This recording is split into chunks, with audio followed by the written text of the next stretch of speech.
Welcome back to Sunday Focus. I am joined by a very special guest, Jim Berman. He is the president and general manager of Dakota News Now. Jim, welcome. Christine, it's great to be here. Thank you for having me. No, it's a pleasure. So let's just dive right into it. As you and I both know, change is inevitable in this business. And one of the biggest changes to happen with the local news just did with Dakota News Now. Kind of describe the meaning and the process behind Dakota News Now.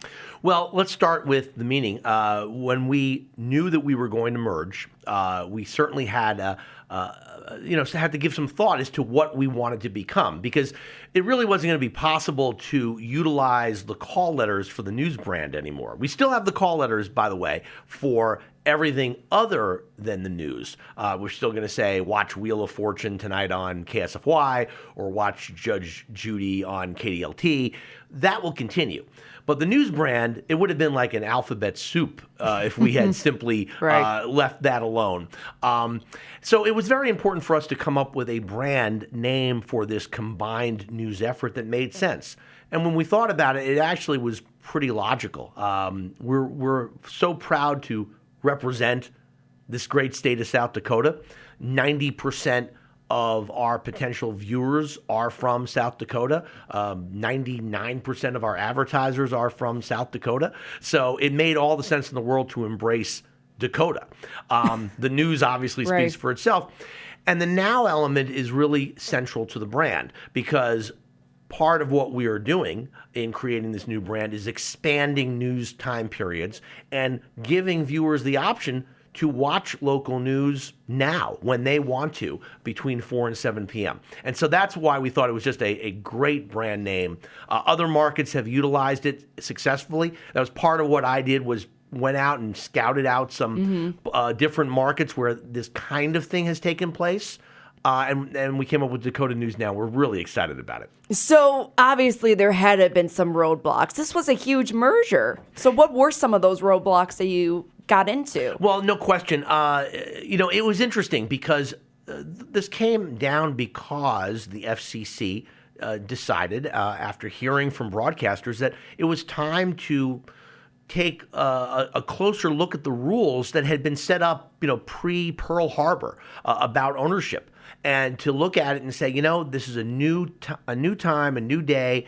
The competitive world has changed, and so the FCC in 2017 indicated that under certain circumstances that they would look to relax the ownership rule that would make it possible for two standalone Big Four full power stations to merge under certain circumstances.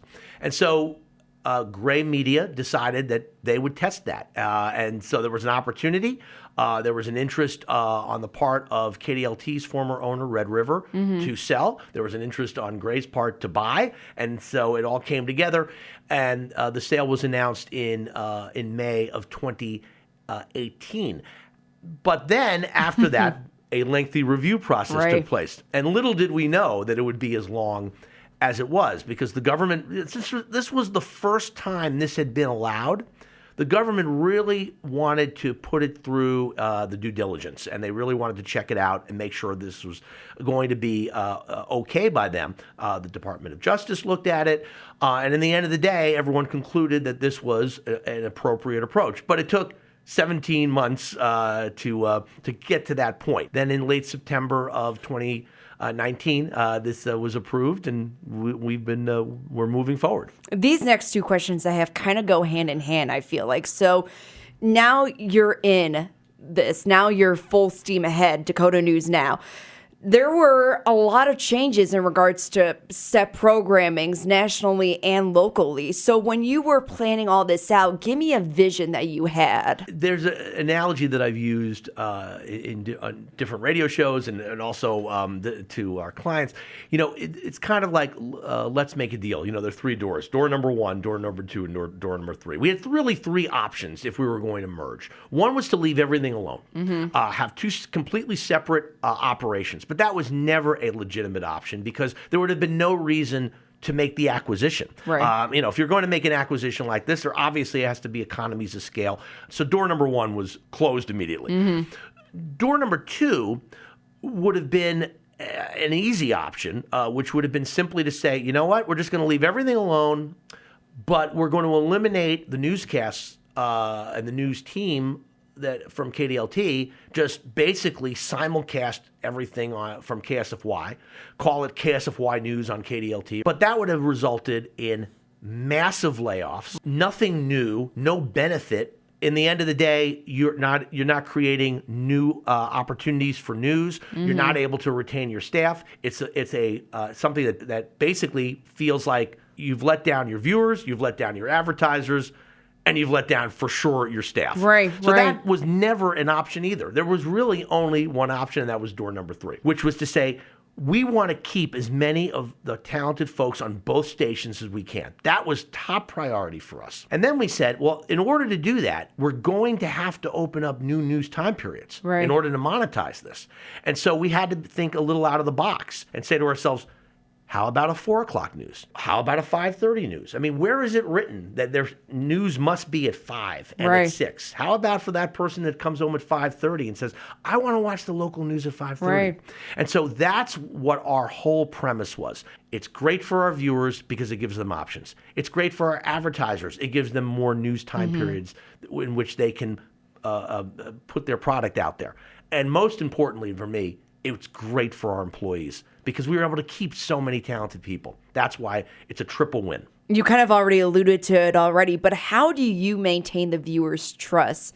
They notice some changes within the news teams, the time, stuff like that. And we rely, as media, we rely on viewers and listeners to kind of keep us going. So how did you ensure that for your viewers? Well, I think that regardless of whatever approach we would have taken, or even if the merger had never happened at all, and you certainly know it on the radio side, you got to earn the trust of your viewers and your listeners every single day, regardless of the format.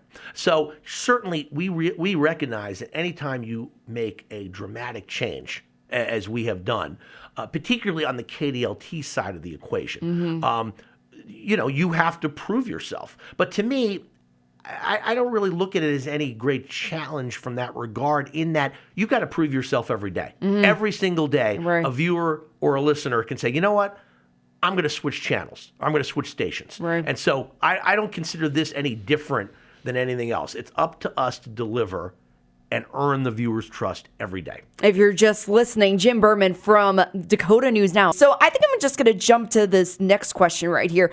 As the general manager and president, to see both excellent news teams come together and for them to adapt in this situation, how proud are you of them?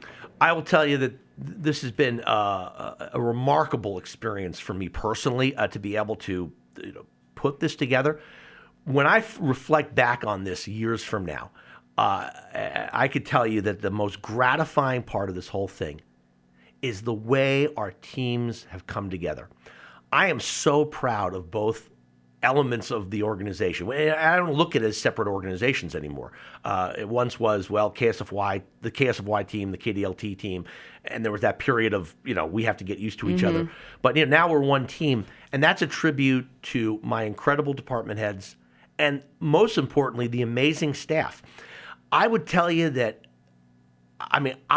we just bonded so quickly with the KDLT staffers. Right. They are just such an incredible group of people. I'm so thrilled that they are part of our team. There was really never an awkward moment with it. From the moment I walked in the building, we just came together and with a mission, which is we're going to do this, and we're going to do it at the highest level, and we're going to all do it together. And it's been incredible. And every day, it's just the energy in our building now is unlike anything I've ever experienced in my professional career. So how can people find Dakota News Now, website-wise, if they want to stream online, even social media? All that's been, as we have been speaking, that's been actually in the process, and it's pretty much done at this point. If you go to dakotanewsnow.com, you will find everything that you're looking for. Facebook has been changed. Twitter is being changed. So it's all there. So viewers should not have any problem at all finding us in the digital space. Okay, awesome. Jim Berman, thank you so much for joining me today. Thank you so much for having me. All right, we'll be back.